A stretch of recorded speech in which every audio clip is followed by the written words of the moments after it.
By 3-0 defeat to Larne this evening. I mean, I suppose without wanting to put too much of a positive spin on it, did that seem like a 3-0 defeat? Because with a lot of chances pretty much in the first half of the second half, and then, you know, probably what has been our Achilles heel this season, conceding, you know, maybe gifting teams goals.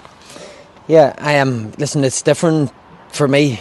Obviously, my take might be slightly different than people sitting in the stands. I know where we are based on what I've been working with in the last 3 weeks.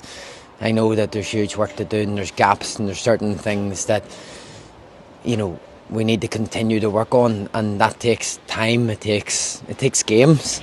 That's our third game, 2 of which has been top 3 opposition. Not ideal. The game that we probably wanted last week was called off, but if we look at tonight's fixture, number 1, a Friday night fixture, which everybody knows that I'm not best pleased with. I don't like them. I think it's too hard for part-time sides to prepare properly compared to a Saturday. It's fine for teams like Larne in the full-time scenario, but we're not there. First half we'd be disappointed with. I don't think there was much in the game in the first half. It's a goal. We can see the goal that we surely would look back and say we could avoid, but again, it's another strike from distance that is a really good finish. And outside that, they had one other chance in the first half that probably was one missed for them. But very little in the game in the first half, but not nice to watch. You know, I'm very happy to say that. Not nice to watch from me. But these players at the minute are learning what I expect of them, and I'm certainly learning what to expect of them. And we seen that in the first half. We addressed it at half time. For a patch in the second half, we would have been very pleased about some of the detail that we talked about at half time and how that transpired back out on the pitch. So pluses in that, you know, really good pluses, but it'll be detail of the game that maybe supporters or people on the other side of the fence just, you know, it's not their job to look at that detail.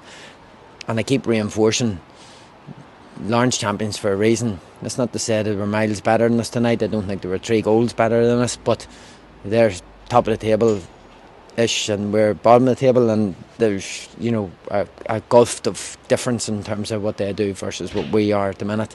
And I keep stressing where we are at the minute.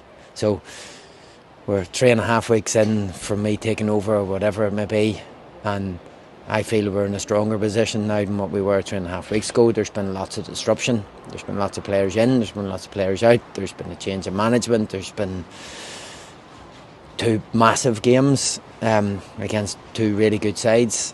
And we, tonight, you know, 3-0 away from home to Larne, league champions, is not an embarrassment in any way, shape or form.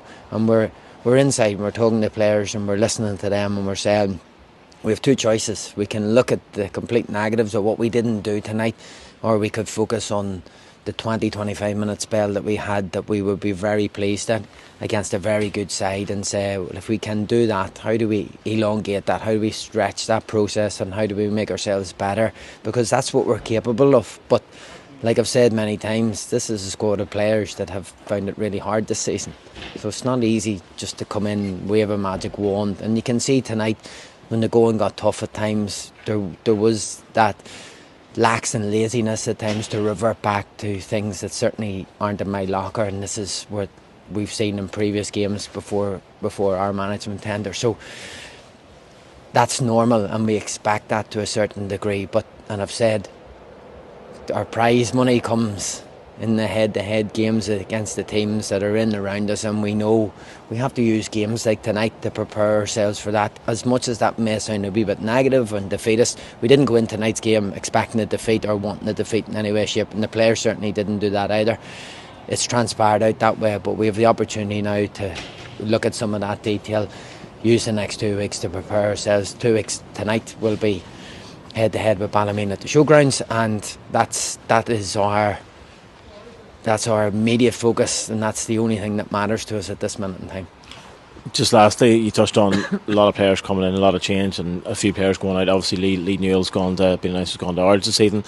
The next game will be after the transfer window is closed. Do you envisage other players going, other players coming in before the transfer window closes the middle of next week? I don't envisage players going, or I hope not. There might be the possibility of one or two in.